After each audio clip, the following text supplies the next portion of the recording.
Olá pessoal, tudo bem com vocês? Estamos de volta para mais uma aula do nosso curso de Álgebra Linear Aplicada do NES nesse semestre de 2025.1. Hoje iremos fazer a nossa aula de número 15, que vocês já estão vendo aí na tela, né? Tem como título De Amigos e Políticos, o Teorema da Amizade. Hoje nós vamos tratar do famoso Teorema da Amizade. É um teorema combinatório, né, que utiliza como ferramenta a teoria dos grafos, e nós vamos mostrar como a nossa velha e boa álgebra linear pode servir de ferramenta adequada para tratar esse problema. Ok?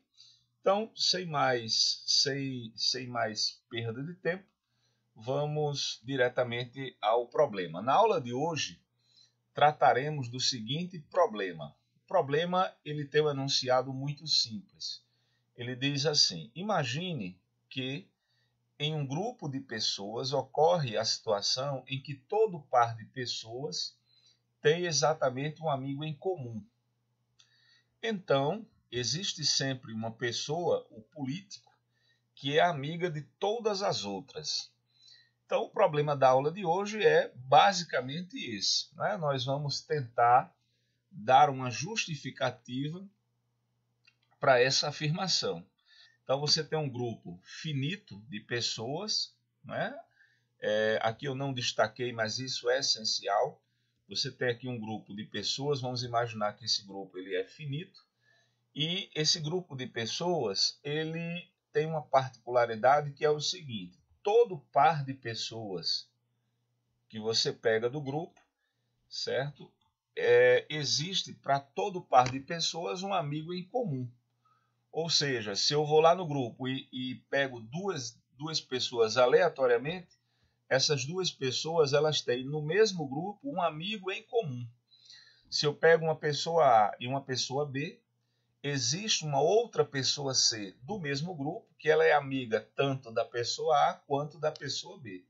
Isso para qualquer par de pessoas que eu pegue. Se isso acontecer para qualquer par de pessoas, então existe uma pessoa que vai ser amiga de todas as outras. Essa pessoa ela é chamada de o político, não é?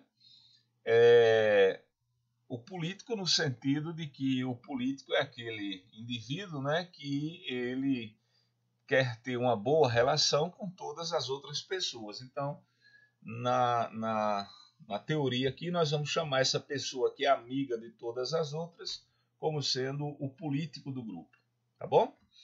Então, aqui tem um desenho apenas ilustrando a situação, né?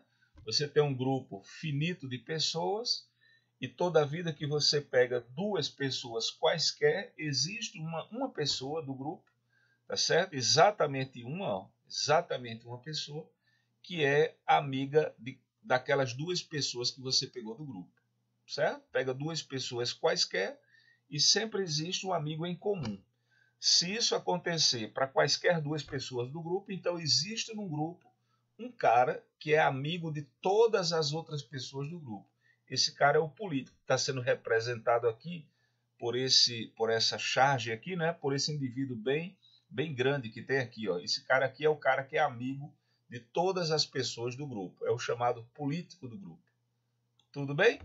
Então, é isso que nós vamos tentar, pessoal, estabelecer hoje. Nosso problema da aula de hoje é basicamente esse.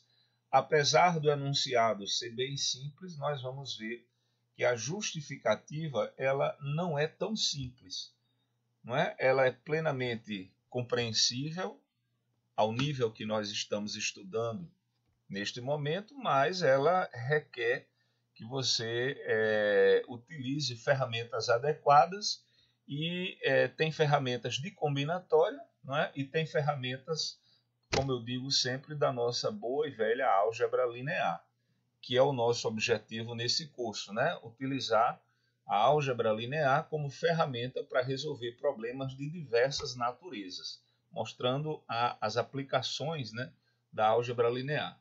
Então aqui eu coloquei, ó, o amigo comum a todos. Seria esse grandão que está aqui no meio. Esse cara ele é amigo de todas as outras pessoas. Tudo bem? Então, antes de abordar a demonstração, vamos reformular o problema na terminologia da teoria dos grafos. Como eu havia já adiantado para vocês, minha gente, nós vamos utilizar o linguajar, né, o ferramental da teoria dos grafos para tentar justificar essa afirmação que nós fizemos no slide anterior. Se você tem um grupo finito de pessoas e você toma duas pessoas quaisquer desse grupo e essas duas pessoas têm exatamente um amigo em comum, então existe um cara que é amigo de todas as pessoas do grupo, que é o chamado político. Então, como é que nós vamos traduzir esse problema do ponto de vista da teoria dos grafos, né? À luz da teoria dos grafos? Interpretamos as pessoas como um conjunto V de vértices. Lembrando para vocês, pessoal, que um grafo é uma estrutura que é constituída de dois ingredientes. Um conjunto V não vazio de pontos chamados vértices e outro conjunto E ou A, não é? Constituído por arestas. Essas arestas são linhas retas ou curvas, isso não importa, que ligam os vértices. Tranquilo? Então as pessoas vão ser representadas por um conjunto V, que são os vértices, são pontos. E vamos unir dois vértices por uma aresta. Aresta é uma linha, né, que une dois vértices, se as duas pessoas que eles representam são amigas. Tranquilo? Então, nesse grafo, as pessoas serão os vértices e os vértices serão ligados. Um vértice I vai ser ligado a um vértice J se as pessoas I e J são amigas. Uma terceira suposição é a seguinte, pessoal. Assumimos implicitamente que a amizade é uma relação simétrica, ou seja, se U é amigo de V, nós vamos imaginar então que V também é amigo de U, ok? E mais ainda, nós vamos imaginar que ninguém é amigo de si mesmo. Ou seja, nesse grafo que nós vamos utilizar para modelar o problema de hoje, nós não vamos conectar um vértice consigo mesmo, tá bom? Nós vamos conectar dois vértices que representam pessoas que são amigas, que se conhecem. Tem um vértice I e tem um vértice J, eles estarão conectados por uma aresta, que é uma linha reta ou curva, isso não importa. Se as pessoas correspondentes ao vértice I e ao vértice J, elas se conhecem. E nós vamos imaginar nesse grafo que nenhum vértice está ligado a si mesmo. Ou seja, vamos considerar que ninguém é amigo de si mesmo. Não existe nenhuma aresta saindo de um vértice e regressando, voltando para o mesmo vértice. Tranquilo, pessoal? Até aí? Podemos seguir? Então vamos lá. Dessa forma, o teorema pode ser enunciado da seguinte maneira. Vamos traduzir o nosso teorema inicial à luz da teoria dos grafos. O teorema vai ser o seguinte. Suponha que G é um grafo finito, o fato de ser finito é fundamental, no qual todo par de vértices possui exatamente um vizinho em comum. Então, existe um vértice que é adjacente a todos os demais. Deixa eu só lembrar para vocês um pouco do linguajar da teoria dos grafos. Quando você tem um grafo, que basicamente é um conjunto de vértices, que são pontos, né, ligados por arestas, que são linhas, nós dizemos que dois vértices são vizinhos se eles estiverem conectados por uma aresta. Normalmente, a palavra vizinho ela é utilizada no cotidiano como sendo algo que é próximo, né? Você diz, fulano é meu, João é meu vizinho. Você imagina que João mora numa casa ao lado da minha, ou mora na mesma rua que eu, não é? Vizinho é uma coisa que dá a ideia de próximo, não é isso? Adjacente. Na teoria dos grafos, dois vértices são vizinhos se eles estão conectados por uma aresta. Não importa a distância física entre eles. Tá certo, pessoal? Se dois vértices forem conectados por uma aresta, nós vamos dizer que esses vértices são vizinhos. E vizinhos é a mesma coisa de adjacentes. Eu coloquei aqui de propósito as duas palavras Tem hora que eu usei aqui vizinho e tem hora que eu usei aqui adjacente, mas coloquei de propósito para vocês conhecerem as duas nomenclaturas, mas tem o mesmo significado. Em um grafo, dois vértices são adjacentes se eles são conectados por uma aresta. Tudo bem, pessoal? Então vamos ler só mais uma vez aqui. Suponha que G é um grafo finito, no qual todo par de vértices possui exatamente, nem mais nem menos, um vértice vizinho em comum. Toda vida que você pega um par de vértices, existe um único vértice que é vizinho dos dois, que está conectado com os dois vértices que você pegou no par. Se isso acontecer, pessoal, para todo par de vértices, então existe um vértice que é adjacente, ou seja, que é vizinho, ou seja, que está conectado a todos os demais. Essa é a tradução do nosso problema inicial para a teoria dos grafos. Tudo bem, pessoal? Eu até coloquei aqui um desenho. Ó. Note que existem grafos finitos com essa propriedade, na qual o vértice U, né, representa o político. Por exemplo, olha esse grafo aqui, pessoal. Se nós observarmos esse grafo, que é um conjunto de pontos chamados de vértices, conectados por algumas linhas chamadas arestas, esse grafo ele cumpre o que o teorema quer. Se você pegar qualquer par de vértices, por exemplo, se eu pegar esses dois vértices aqui em cima, ó, existe um único vértice que é vizinho dos dois, que é o U. Certo? Se eu pegar esse primeiro vértice aqui onde está o mouse e esse segundo, existe um único vértice que está conectado tanto com o primeiro quanto com o segundo, que é esse vértice U. Se eu pegar, por exemplo, esses dois vértices aqui em cima, ó, esse aqui da esquerda e esse aqui da direita, se você observar a figura, também existe um único vértice, que no caso é o U, que ele é vizinho do primeiro, lembrando que ser vizinho na teoria dos grafos significa estar conectado, e é vizinho do segundo. Tá certo, pessoal? Então ele é vizinho dos dois. Ó. E isso acontece para qualquer par de vértices. Se eu pegar esse vértice aqui em cima e pegar esse vértice aqui embaixo, repare que existe um único vértice, que é o U, que ele é vizinho do de cima e ele também é vizinho do de baixo. Então, para qualquer par de vértices, existe um único vértice que é vizinho. Tá? Existe exatamente um único vértice que é vizinho daqueles dois elementos do par que eu peguei. Esse grafo ele forma aqui uma espécie de hélice, né? Ele é conhecido, pessoal, na literatura como grafo do tipo hélice ou grafo do tipo moinho, porque lembra as pás de um moinho, de um catavento, não é? Tá certo? Nesse grafo aqui, pessoal, o U, que é esse vértice que está aqui, ó, que ele é vizinho de todos os outros, repare que o U é vizinho de todos os vértices. Ele é o chamado de vértice político. Ele é aquele cara que vai ser vizinho de todo mundo, ele vai ser amigo, digamos assim, de todo mundo. Ok? No entanto, esses grafos moinhos de vento, como eu tinha falado, ele recebe o nome de moinho de vento. Ele lembra as hélices, né, de um catavento. Acabam sendo os únicos grafos com essa propriedade desejada. Então, os grafos que cumprem o chamado teorema da amizade são os grafos do tipo moinho de vento. Tá certo, pessoal? Tudo bem? Bem, então, uma vez que o problema está traduzido do ponto de vista da teoria dos grafos, então agora é a hora de tentar justificar, tentar demonstrar que o teorema de fato é verdadeiro. Então vamos começar a demonstração. A demonstração ela vai ser realizada por contradição. Vamos usar o método de contradição ou de redução ao absurdo, que, diga-se de passagem, meus amigos, é muito comum na teoria dos grafos. Então vamos acompanhar aqui o que eu escrevi. Demonstração. Suponha que a afirmação é falsa e que G constitui um contra-exemplo. Qual é a afirmação? Só para nós lembrarmos, vamos voltar aqui, ó, um slide acima.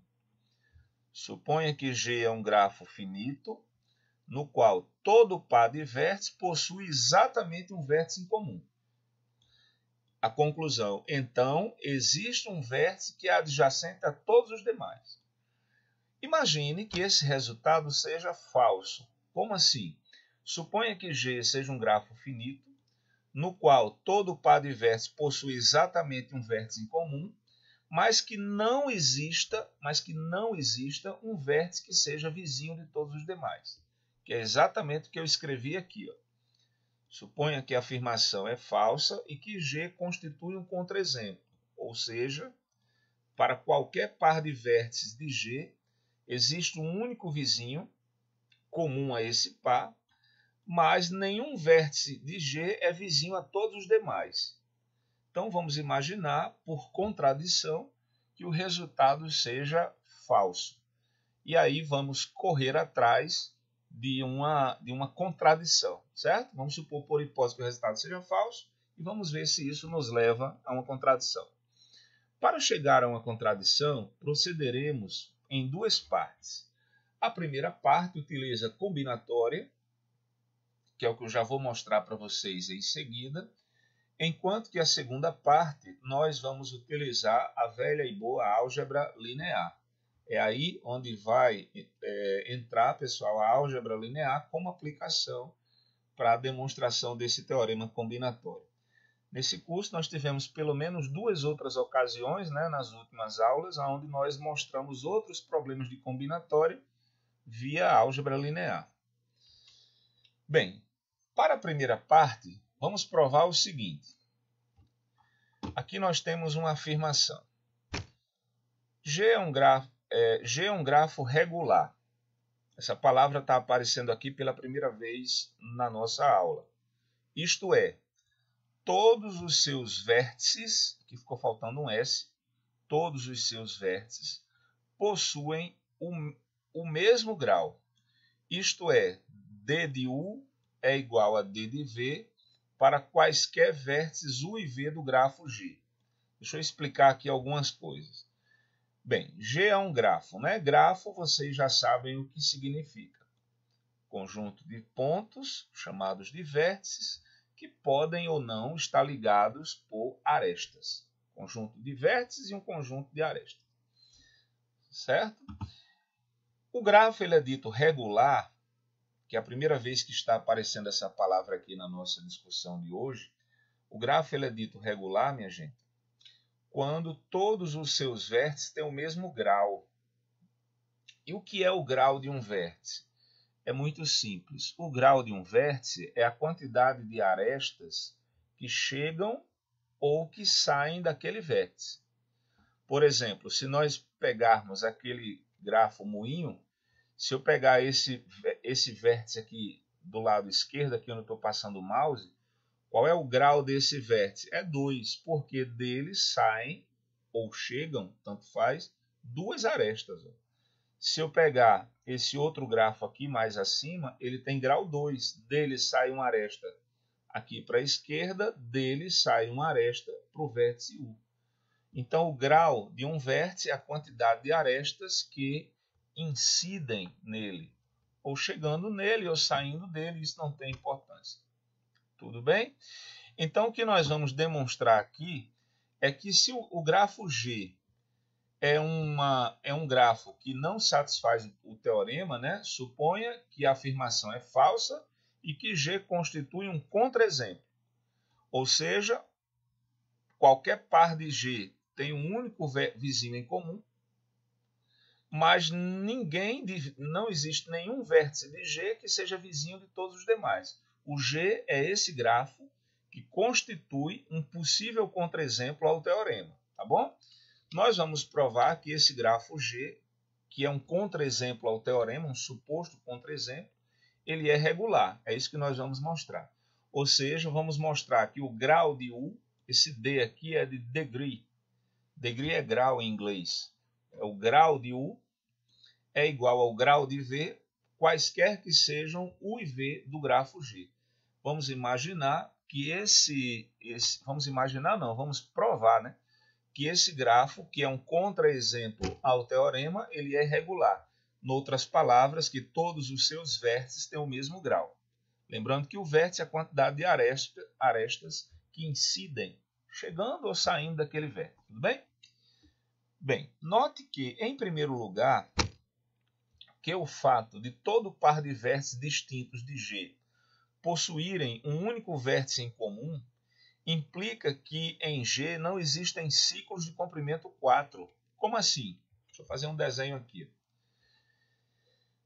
Imagina que eu tenho o grafo G, que é um contra-exemplo ao teorema que eu quero provar, e que eu vou em G e pego dois vértices. Pego um vértice U e pego um vértice V.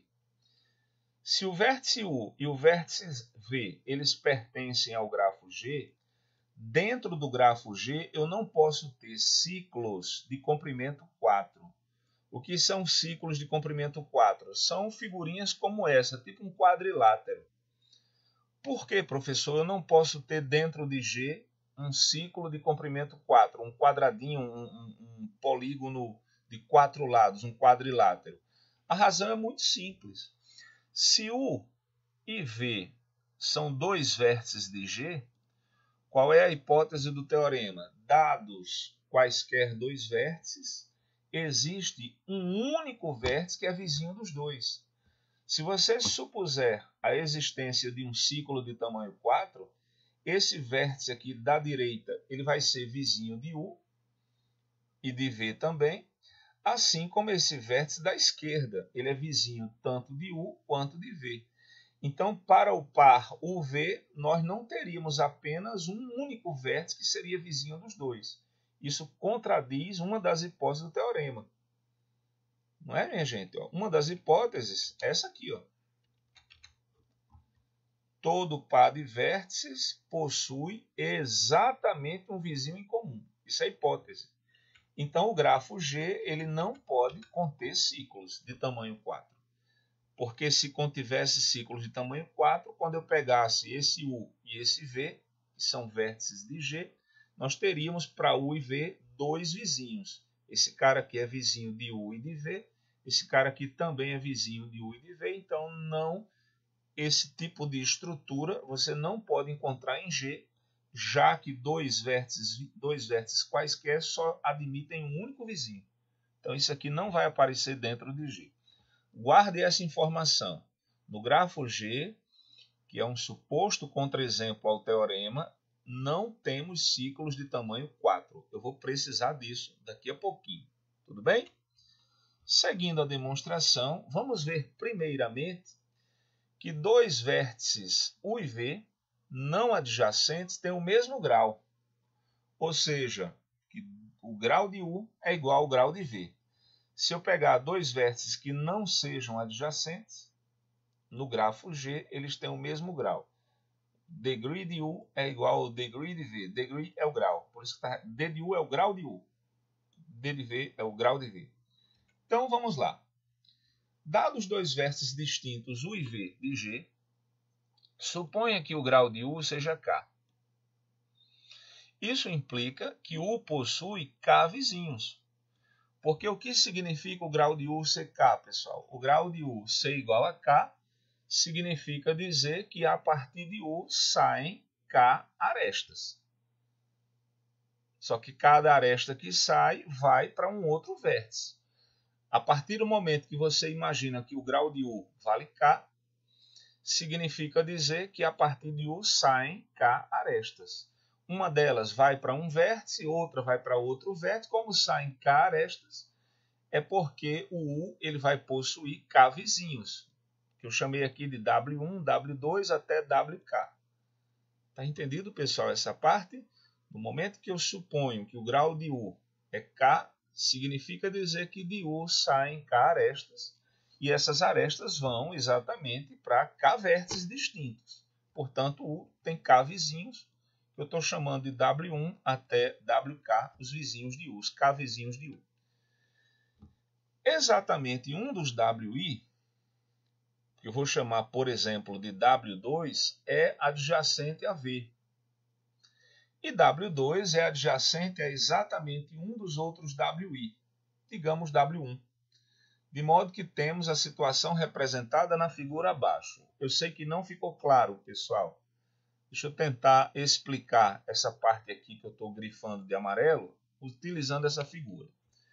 Ó, veja bem o que é que está acontecendo nessa figura. Eu tenho o grafo G, bem grandão. Não esqueça que o G é um grafo que eu estou imaginando ser um contra-exemplo ao teorema. E eu fui nesse grafo G e tomei dois vértices, U e V. E eu imaginei que o U tivesse grau K. Ter grau K, como nós já dissemos, é porque de U saem K arestas. Isso equivale a dizer que U tem K vizinhos que eu nomeei de W1 até WK. Então aqui em cima você tem o vértice U e aqui você tem os K vizinhos de U. Ó. W1, que é esse primeiro aqui, essa primeira bolinha, W2, W3, etc., WK. Aqui são os K vizinhos de U. Repare, gente, que U está ligado a cada um deles. Ó. O U está ligado com W1. W1 é vizinho de U. Ser vizinho significa estar conectado. Existe uma aresta ligando os dois. O U é vizinho de W2, o U é vizinho de W3, o U é vizinho de WK. Então, você tem aqui umas reticências, né? Saindo de U existem, estamos imaginando, K arestas. Portanto, existem K vizinhos de U, W1, W2, W3 e WK. Repare que todos os Ws aqui estão ligados com U. Ok? Tranquilo isso? Aí vamos ver essa outra parte. Exatamente um dos WIs, por exemplo, aí aqui eu poderia ter pego qualquer um, vou pegar como exemplo o W2, é adjacente a V. Por quê, pessoal? O que é que acontece? O U e o V, eles são vértices do grafo G. E pela hipótese do teorema, dados quaisquer dois vértices, existe um único vizinho em comum. Então você tem aqui o U em cima, tem aqui o V embaixo, certo? Os vizinhos de U são W1, W2, W3, WK, esses são os vizinhos de U, certo? Algum deles, não sei qual, mas algum deles vai ter que ser vizinho também de V. Por quê? Porque dados U e V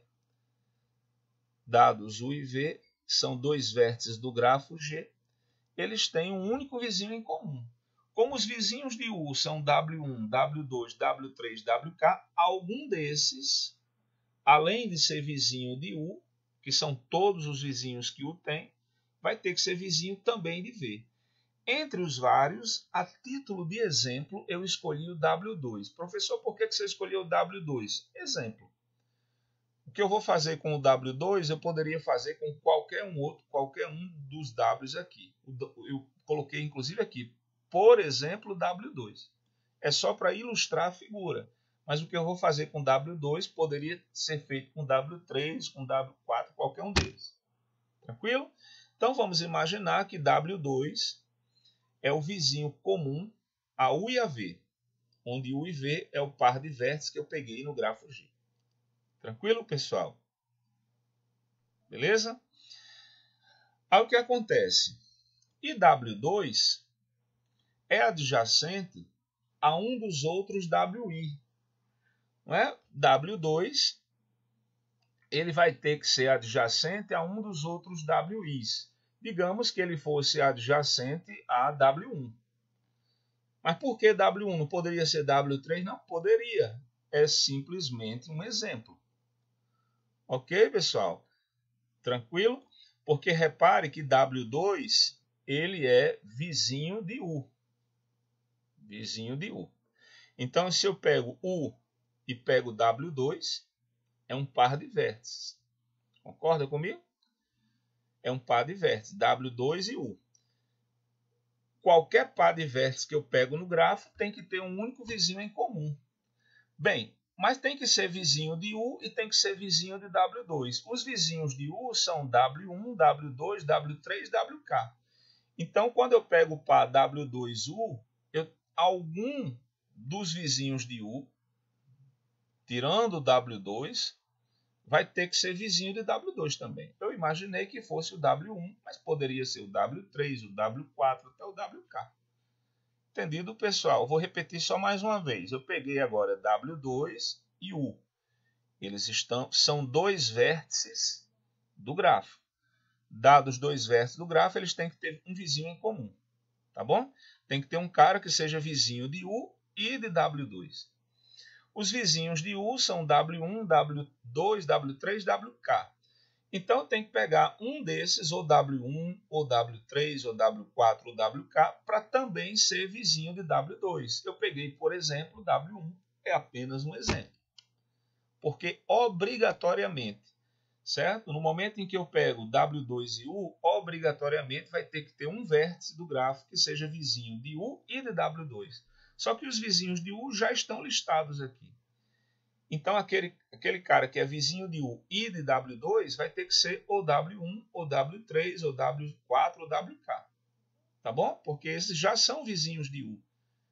Então, imaginei que fosse o W1. Então, só recapitulando, o que foi que eu fiz? Peguei um par de vértices do grafo, imaginei que o vértice U tivesse grau K, isso significa dizer que U tem K vizinhos, chamei esses vizinhos de W1, WK. Ok? Aí, exatamente um deles, aí eu coloquei aqui, por exemplo, W2 vai ser adjacente a V. Porque, pessoal, quando eu olho U e V, como U e V é um par de vértices do grafo, pela hipótese do teorema, existe um único vértice em comum, um vizinho comum. Como os vizinhos de U são W1, W2, W3, WK, existe algum deles que vai ser comum a U e a V. Eu imaginei que fosse W2. Tudo bem? Então, nesse momento, W2 é vizinho de U e de V, e W1 eu imaginei que fosse vizinho de W2 e de U ao mesmo tempo, já que W2 e U são vértices do grafo, existe um único vizinho comum aos dois. Para ser vizinho de U tem que estar nessa lista, W1, W1. Então eu imaginei que fosse o W1 apenas a título de exemplo. Tudo bem, pessoal? Podemos seguir? Então vamos seguir com a demonstração. O vértice V tem em comum com W1 o vizinho W2. Pode reparar, ó, o vértice V, deixa eu colocar aqui, o vértice V tem, o vértice V tem em comum com W1 o vizinho W2. Ó. Então, o vértice V está aqui, ó, ele é vizinho de W2, certo? E W2 ele é vizinho de W1 também. Então, o vértice W2 ele é o vizinho comum a W1 e a V. Tranquilo? O W2 ele é um vizinho comum a V e a W1. É isso que está sendo dito aqui. E como cada WI para I maior ou igual do que 2, e com cada WI para I maior ou igual do que 2, um vizinho comum ZI, com I maior ou igual do que 2. Como assim? Vamos voltar na figura. Gente, quando eu olho agora para V e W2, que é um par de vértices do grafo, V e W2 eles têm que ter, pela hipótese, um vizinho comum. Eu estou chamando esse vizinho comum de Z2. Ó. Z2 é um cara que é vizinho de V e é vizinho de W2. Tudo bem? Agora eu vou olhar para V e W3. Quando eu olho para V e W3, eles são dois vértices do grafo. Tem que ter um vizinho em comum. Eu estou chamando de Z3. E assim por diante. Quando eu olhar para V e olhar para WK, o V e o WK, sendo dois vértices do grafo, tem que ter um vizinho em comum. Eu estou chamando de ZK. Então, Z2 é o vizinho comum de V com W2.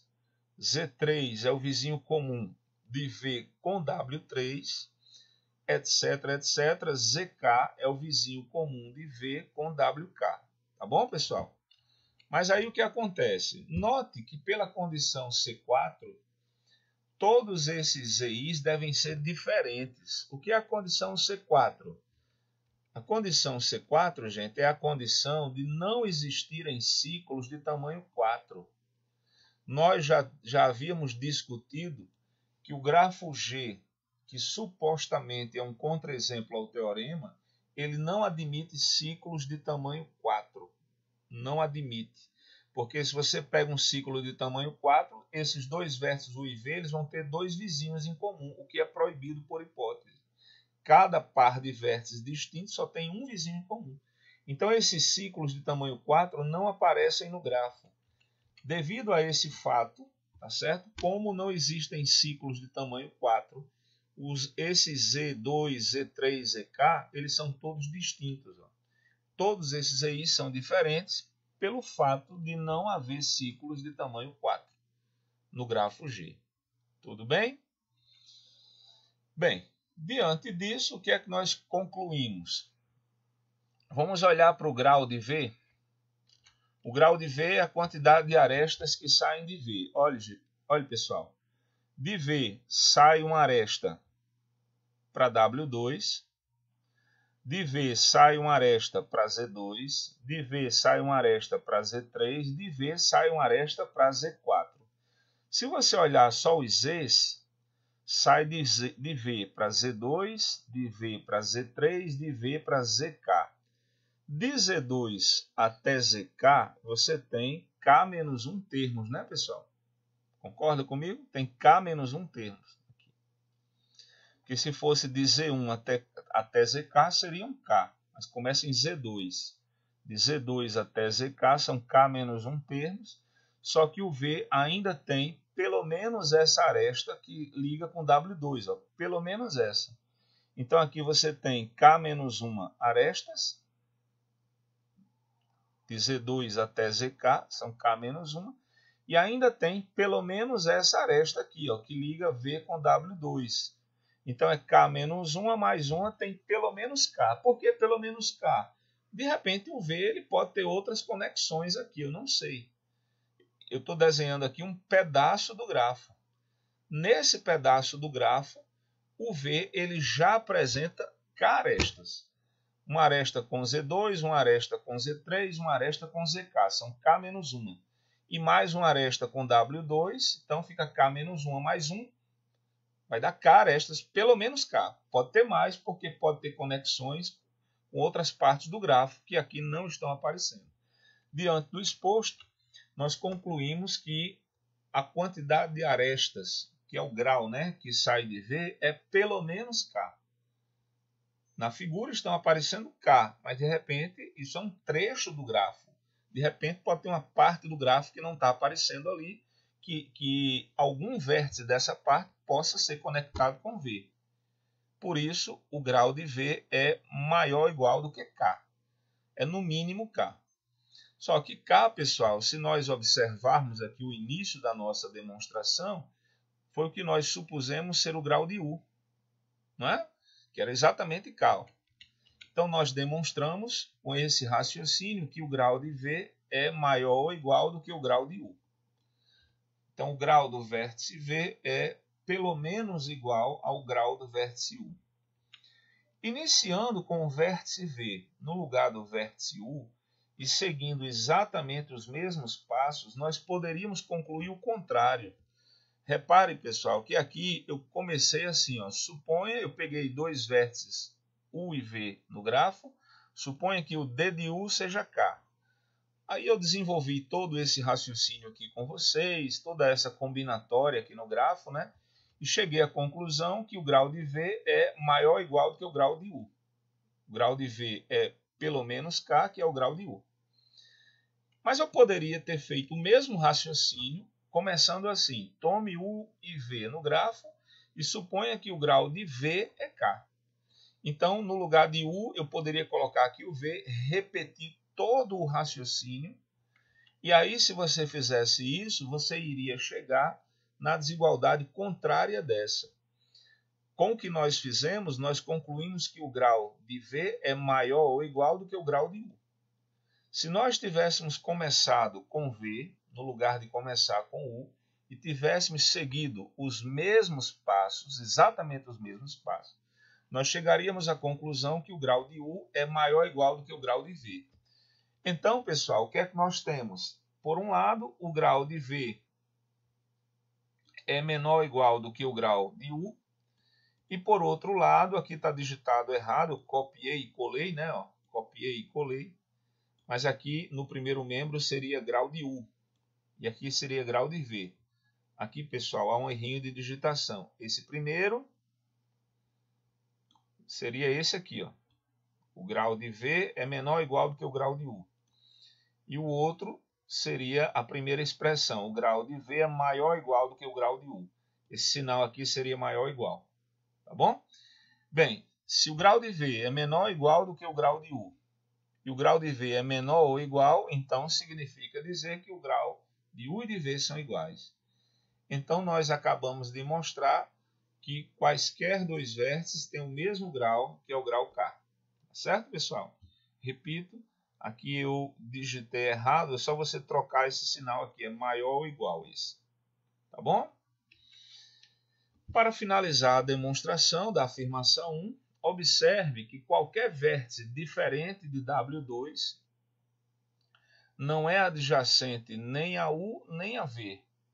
Portanto, tem grau K, como acabamos de provar. Certo? Então, se você voltar lá na figurinha, você vai reparar exatamente isso aqui. Qualquer vértice que não seja W2, ele não é adjacente nem a U nem a V. Portanto, tem grau K, como acabamos de provar. Nós tínhamos mostrado que dois vértices que não eram vizinhos, a demonstração que nós tínhamos feito aqui, ó. Vamos mostrar primeiramente que dois vértices quaisquer não adjacentes, né, têm o mesmo grau. Ou seja, o grau de V é igual ao grau de U. Ok, pessoal? Beleza. Então mostramos que todos os vértices têm o mesmo grau. Essa foi a primeira parte. No entanto, o grau de W2 é no máximo n-1. Por quê? Na verdade, ele é menor do que n-1. Ele é menor do que n-1. Eu estou imaginando que o meu grafo ele tem n vértices. Tá certo? O W2 é um dos vértices. O máximo que poderia acontecer seria o W2 estar conectado com todos os outros. Ok? O que não ocorre nesse caso. Então, o grau de W2 é no máximo, na verdade, é menor estrito do que n-1. Significa dizer, existe isso porque tem algum vértice que não é vizinho de W2. E assim, W2 tem grau K e G é K regular. Tranquilo? Bem, se eu somar, todos os vértices têm o mesmo grau. Se eu somar os graus de todos os vértices, então cada vértice tem grau K, tá certo? E como nós temos dos vizinhos de U, né? Somando os graus dos K vizinhos de U, todos eles têm grau K. Então vai ficar K mais K mais K mais K, K parcelas. Isso vai dar K vezes K, vai dar K ao quadrado. Como qualquer vértice, exceto U, tem exatamente um vizinho em comum com U, contamos cada vértice uma única vez, exceto o próprio U, que foi contado K vezes. Portanto, o número total de vértices desse grafo é K2 menos K mais 1, onde K é o grau de cada vértice. Lembrando que esse grafo G, ele é o grafo, pessoal, que é um suposto contra-exemplo ao teorema, tá? Então, o que nós mostramos aqui nesse momento é que esse grafo G, que supostamente é um contra-exemplo ao teorema, ele tem essa quantidade de vértices, K2 menos K mais 1, onde K é o grau de cada vértice dele. Tranquilo? Para a parte 2 dessa demonstração, vamos utilizar alguns recursos da álgebra linear. Então, o que é que nós vamos fazer agora na parte 2? Note, em primeiro lugar, que K, lembrando que K é o grau de cada vértice, deve ser maior que 2. Pois se K é menor ou igual do que 2, a condição 1 implica que só são possíveis dois grafos. Imagina que K fosse 1. Se K fosse 1, K é o grau de cada vértice. Se fosse 1, ficaria 1 ao quadrado. Isso aqui é a quantidade total de vértices, né, de G. Quantos vértices teria G se K fosse 1? 1 ao quadrado menos 1 mais 1, daria 1. Então, você teria um grafo com apenas um vértice, que é um ponto. Tá certo? É um exemplo trivial. E se K fosse 2, quantos vértices teria? 2 ao quadrado, 4, menos 2 dá 2, mais 1, 3. Seria um que a gente chama de K3. K1 é um grafo com apenas um vértice. É um ponto. E K3 é um grafo com 3 vértices completo, né? Significa um triângulo. E um triângulo, obviamente, satisfaz o teorema da amizade. Tá? Então, esse K ele tem que ser pelo menos 3.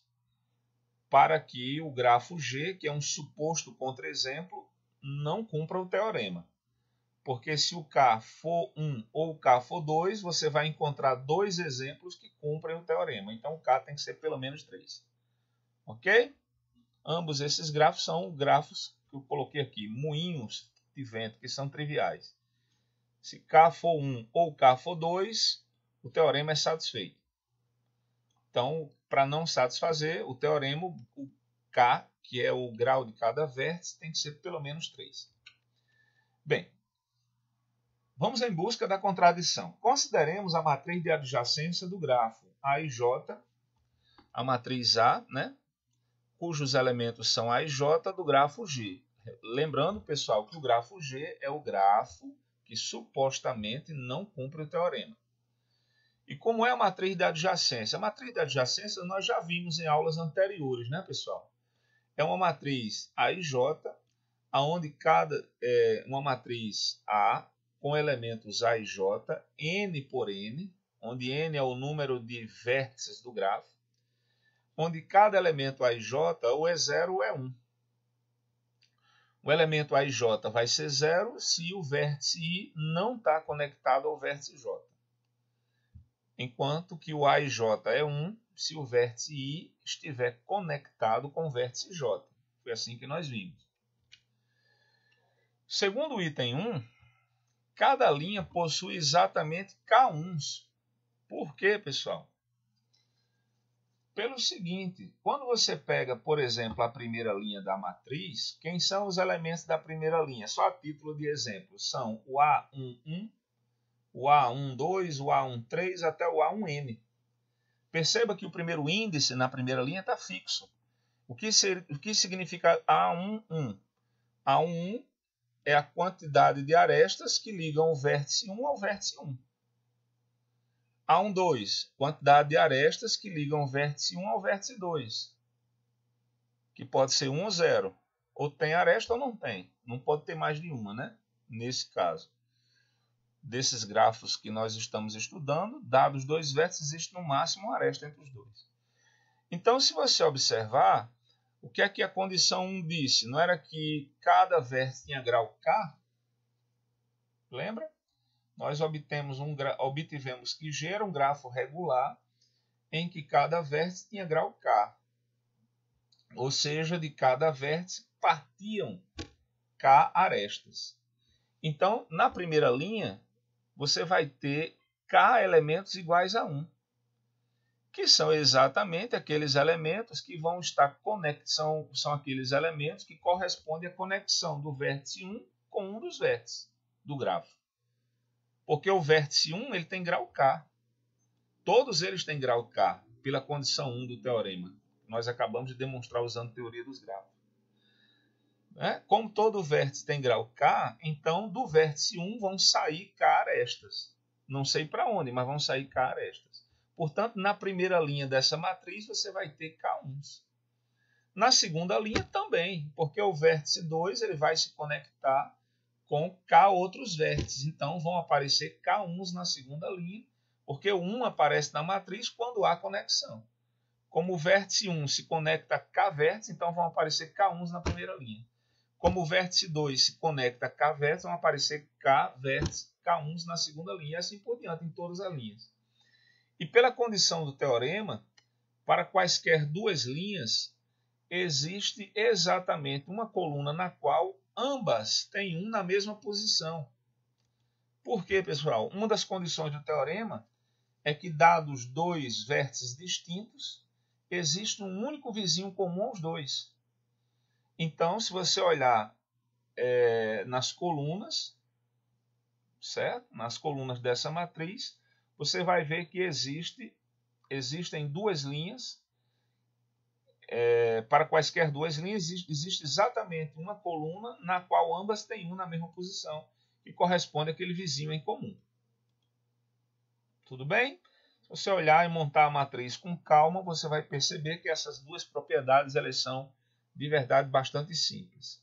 Nós podemos discutir um pouquinho mais, fazendo um exemplo concreto para você fixar melhor essas ideias na parte dos exercícios da aula de hoje. Tudo bem, pessoal? Mas acredito que pegaram a ideia, né? Se tiver dúvida, pega um grafo pequenininho, monta a matriz e você vai se convencer facilmente de que essas duas coisas são verdadeiras. Além disso, note que a diagonal principal é composta de zeros. Por quê, pessoal? Quem são os elementos da diagonal principal? São os A e I. E A e I é tudo zero, porque nós não estamos permitindo, nesse grafo, que nenhum vértice se conecte consigo mesmo. Não é? Você não tem uma conexão do vértice 1 com ele próprio, nem do vértice 2 com ele próprio. Portanto, na matriz de adjacência, todos eles vão ser zeros, os elementos da diagonal. A partir da matriz A, você pode montar essa matriz A explicitamente com essas observações que eu fiz aqui. Tá bom? Nós vamos fazer isso, inclusive, nos exercícios, como eu falei, na aula de hoje. A partir da matriz A, se você calcular o quadrado dela, você vai observar que o quadrado da matriz A, onde A é a matriz de adjacência desse grafo, vai dar essa matriz aqui, pessoal. Ó. É uma matriz que tem quase todos os elementos iguais a 1, exceto na diagonal principal, que é K. Repito, isso aqui não é a matriz de adjacência, isso aqui é o quadrado da matriz de adjacência. A matriz de adjacência, que é aquela matriz de zeros e uns do grafo, né? Ela é montada a partir dessas observações que eu fiz aqui. Eu não explicitei a cara da matriz, mas eu disse como construir. Se você pegar essa matriz e elevar ao quadrado, você vai perceber que vai dar exatamente essa matriz aqui, ó, A ao quadrado. Uma matriz quase todos os elementos iguais a 1, exceto na diagonal que você tem K. Só que essa matriz ela pode ser decomposta de uma maneira esperta, pessoal. Nós podemos escrever essa matriz assim, como sendo K-1 vezes a identidade. Lembrando que a identidade é aquela matriz que tem 1 na diagonal e 0 fora, mais J, onde J é uma matriz composta unicamente por uns. Então, essa matriz aqui, que é o quadrado da matriz de adjacência, ela pode ser escrita dessa maneira, ó, uma maneira esperta de escrever essa matriz. Tranquilo? Bem, feita essa decomposição, é fácil verificar, pessoal, que os autovalores da matriz J são N, essa matriz J, que é a matriz composta só de uns. Os autovalores dela são N, com multiplicidade 1, e o número 0, com multiplicidade N menos 1. Lembrando que N é a quantidade de vértices do grafo. Então, essa matriz J ela tem como autovalores N e 0. O N aparece uma vez como raiz e o 0 aparece como N menos uma vezes. Certo? São os autovalores de J. Segue-se que os autovalores de A2 são quem? Gente, aqui ocorre uma situação muito especial, que não é verdadeira sempre. A matriz A ela é decomposta como uma soma de duas matrizes, e essas matrizes elas comutam. Uma matriz é K-1 vezes I, e a outra matriz é J, certo? Elas comutam, o que significa isso? O produto delas não depende da ordem. Tanto faz você multiplicar K-1I por J, ou multiplicar J por K-1I, dá a mesma coisa. Nesse caso especialmente, vou dizer uma coisa que não é verdade sempre no universo das matrizes. Os autovalores da matriz A2, que é a soma dessas duas matrizes, vai ser a soma dos autovalores das duas. Mas isso não é verdade sempre. Isso é verdade nesse caso muito específico, em que a matriz está decomposta como uma soma de matrizes que comutam. Tá certo? E os autovalores de J, eu já disse, são n com multiplicidade 1 e 0 com multiplicidade n menos 1. E os autovalores dessa matriz aqui, que é a matriz K menos 1 vezes a identidade, são os números K menos 1 com multiplicidade n. Tá certo? Então, os autovalores dessa matriz A2 vão ser o quê? Vão ser os autovalores dessa primeira matriz, que só tem o K-1 como autovalor. Essa matriz aqui é uma matriz que na diagonal é K-1, K-1, K-1 e o resto tudo zero. Portanto, os únicos autovalores são iguais a K-1. E eu vou pegar os autovalores dessa matriz e somar com os autovalores de J. Muito cuidado que isso não é verdade sempre, pessoal. Os autovalores da soma nem sempre são iguais à soma dos autovalores. Nem sempre. Nesse caso específico ocorre isso, tá bom? Mas não é verdade sempre. Então, quem são os autovalores da matriz A2? Você pega os autovalores aqui, que são K-1, soma com N.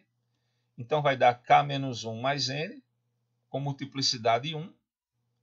E pega os autovalores daqui, K-1, e soma com 0, que vai dar K-1, com multiplicidade N menos 1. Ok? Vou repetir mais uma vez. Nem sempre os autovalores da soma de duas matrizes é igual à soma dos autovalores das matrizes. Nem sempre. Nesse caso aqui, especificamente, isso é verdade, mas em geral é falso. Tudo bem? Então, eu tenho os autovalores, pessoal, de A2, ó, que são K-1 mais N e K-1. Esse aqui com multiplicidade 1, porque o N tinha multiplicidade 1, né? E esse outro aqui, que é o K-1, com multiplicidade N menos 1, porque o 0 tinha multiplicidade N menos 1. Então, eu somei os autovalores de J com os autovalores de K-1 vezes I para obter os autovalores de A2, insistindo de que nem sempre isso é verdade nesse caso específico. Tudo bem? Opa, pulei demais. Desculpa, gente. Peraí que eu pulei demais aqui, bati aqui sem querer, está no finalzinho da demonstração. Ok, aí agora o que é que eu faço? Visto que a matriz A ela é simétrica, a matriz A, lembrando que não é essa, a matriz A é a matriz de adjacência do grafo, aquela que nós dissemos como construir aqui, lembra? Ela é simétrica. Visto que a matriz A ela é simétrica, e, portanto, diagonalizável, nós já tínhamos visto aqui no nosso curso de álgebra linear que toda matriz simétrica real é diagonalizável. Concluímos que A tem K autovalores com multiplicidade 1, tá certo? E mais ou menos K menos 1, que são os outros autovalores, são os autovalores da matriz A. Aí o que acontece? Agora suponhamos que os autovalores são iguais a K menos 1, que R dos autovalores são iguais a raiz de K menos 1, e que S deles são iguais a essa outra raiz aqui. Ok? Como a soma dos autovalores é zero, porque a matriz A é a matriz de adjacência, a diagonal dela é zero. Nós tínhamos visto também 2 ou 3 aulas para trás, que o traço de uma matriz é a soma dos elementos da diagonal principal. Eu coloquei até numa lista de exercício para vocês que isso coincide com a soma dos autovalores. Então, eu vou somar os autovalores. Ó. Os autovalores são K. Eu passei aqui rápido, né? Ó. A matriz A, que é a matriz de adjacência, ela tem como autovalores o K e mais ou menos essas raízes aqui, ó, com certas multiplicidades, né? Eu vou chamar de RS. Vou imaginar que essa raiz aparece com multiplicidade R, ela aparece R vezes, e que S aparece com multiplicidade S. Então, a soma dos autovalores vão ser K, R vezes o autovalor desse primeiro tipo, que é a raiz de K menos 1, e S vezes o autovalor desse tipo. A soma dos autovalores é o traço da matriz, só que o traço é zero, porque a matriz de adjacência, nesse caso, tem diagonal zero. E o traço, ou ele é a soma dos elementos da diagonal, que é a definição inclusive, ou nós já havíamos visto que ele corresponde também à soma dos autovalores. Portanto, essa soma aqui, pessoal, vale zero. Aí eu posso imaginar, no caso em que R é diferente de S, eu posso isolar, né, o raiz de K menos 1. Então, raiz de K menos 1 vai ficar K dividido por R menos S, ou por S menos R, isolando aqui a raiz de K menos 1. Ok? Só que o K é um número inteiro. Lembra que o K é o grau de cada vértice do grafo G. S também é um número inteiro, não é? Que é o número de autovalores desse primeiro tipo. E S também é um número inteiro, que é o número de autovalores desse outro tipo. Então, a razão entre K e S menos R vai ser um número racional. Então, eu tenho que essa raiz quadrada, ela vale um número racional. Para finalizar, eu vou usar o seguinte teorema, que é um teorema devido a um matemático chamado Dedekind. Se a raiz quadrada de um número natural m, né, se a raiz quadrada de um número natural m é racional, então é um inteiro. Eu não vou demonstrar esse teorema aqui, pessoal. Esse é um fato, tá certo? Que foi demonstrado por esse matemático Dedekind. Se você tem que a raiz quadrada de um número natural dá como resposta um número racional, então, na verdade, essa resposta é um inteiro. Que é o que acontece aqui, ó. Se essa raiz é um número racional, porque K é inteiro, S menos R é inteiro, então, isso aqui é um número racional.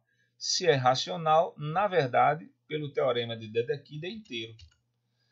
Tá bom? Então, existe um H inteiro em que essa raiz vale H. Então, eu volto para a equação. A raiz de K menos 1 é K sobre S menos K. Essa raiz, pelo teorema de Dedekind, é um inteiro que eu chamei de H. Tá? Então, H vai ser essa raiz, que por sua vez é igual a K sobre S menos R. Aí eu passo esse S menos R multiplicando aqui para o lado do H. Ó. Passo S menos R multiplicando para cá, então fica H que multiplica S menos R, vai ser igual a K.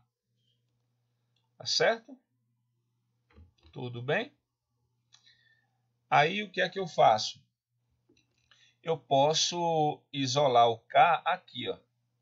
Eu pego essa expressão, elevo ao quadrado, vai ficar K menos 1 igual a H ao quadrado.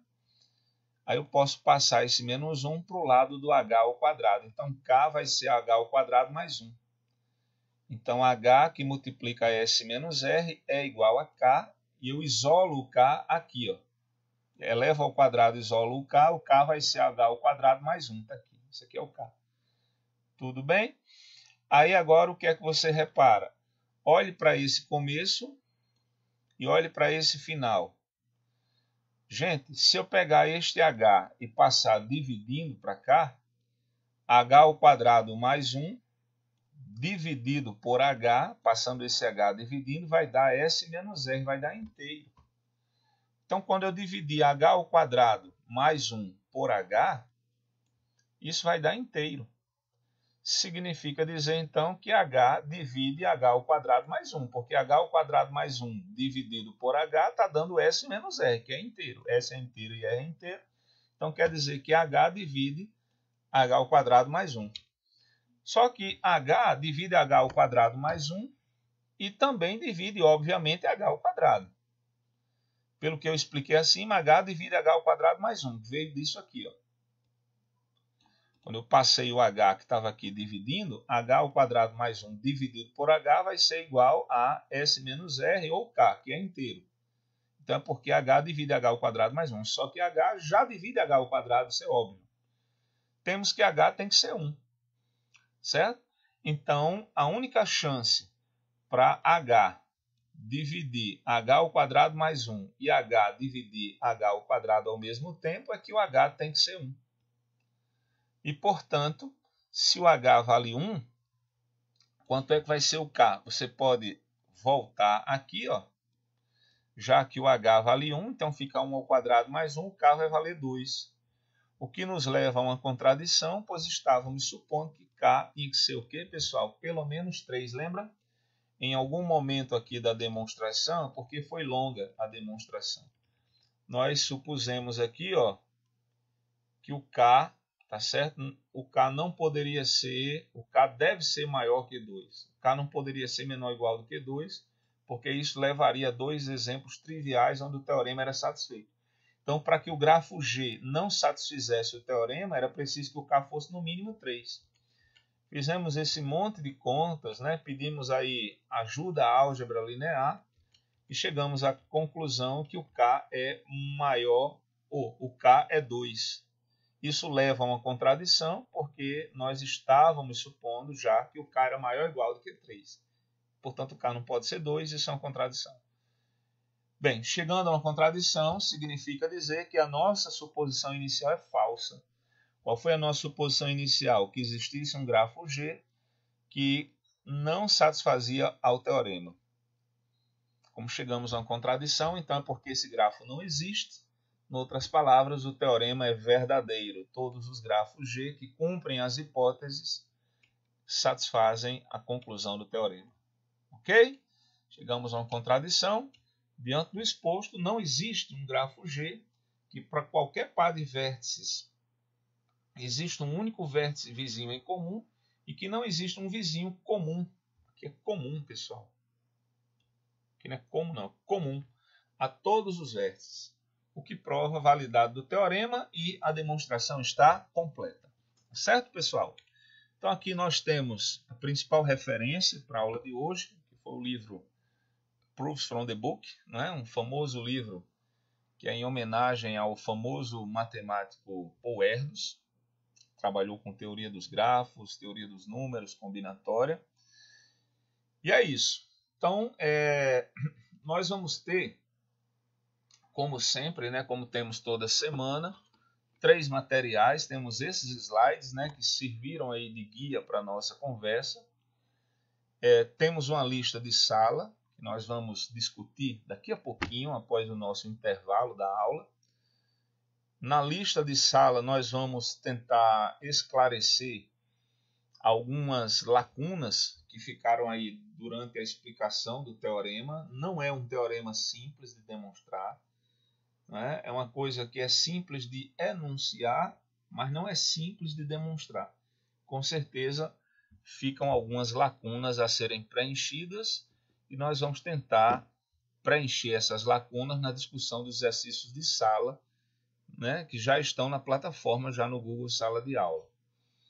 E temos também, como sempre, o material de casa, né, pessoal? Aquela atividade que nós passamos toda semana, que vocês têm até a quarta-feira da semana que vem para fazer a entrega. Tá bom? Então é isso. Então eu vou ficar por aqui nesse primeiro bloco da aula de hoje e daqui a pouquinho nós vamos voltar ao vivo com vocês para discutir, né, as dúvidas, né, esclarecer pontos que não tenham ficado tão claros, né? Nós tentamos dar uma visão global. Sempre que você vai estudar um teorema, especialmente teoremas que não são tão simples, né? Então, numa primeira leitura, é interessante que você tente pegar a ideia geral da demonstração e depois, numa segunda leitura, aí você vai tentar fechar aqueles pontos que são mais obscuros, né? Tentar tapar os buracos, as lacunas que muitas vezes são deixadas até nos textos, nos livros, né? Muitas lacunas são deixadas como parte do leitor e algumas dessas lacunas é o que nós deveremos tentar esclarecer com vocês agora, daqui a pouquinho, na segunda parte da aula de hoje. onde nós vamos ouvir as dúvidas de vocês, né, tentar esclarecer esses pontos e praticar alguns exercícios relacionados ao tema. Tudo bem, pessoal? Espero que vocês tenham compreendido a ideia geral do chamado Teorema da Amizade, teorema muito interessante, e que mais uma vez a álgebra linear nos presenteia, né, com todo o seu poder, nos levando à demonstração desse belo resultado. Tudo bem? Valeu, galera! Então, até daqui a pouquinho, vamos estar junto com vocês para discutir os pontos das listas de exercício e também as dúvidas da aula. Tchau, tchau, gente. Prazerzão estar com vocês. Um abraço.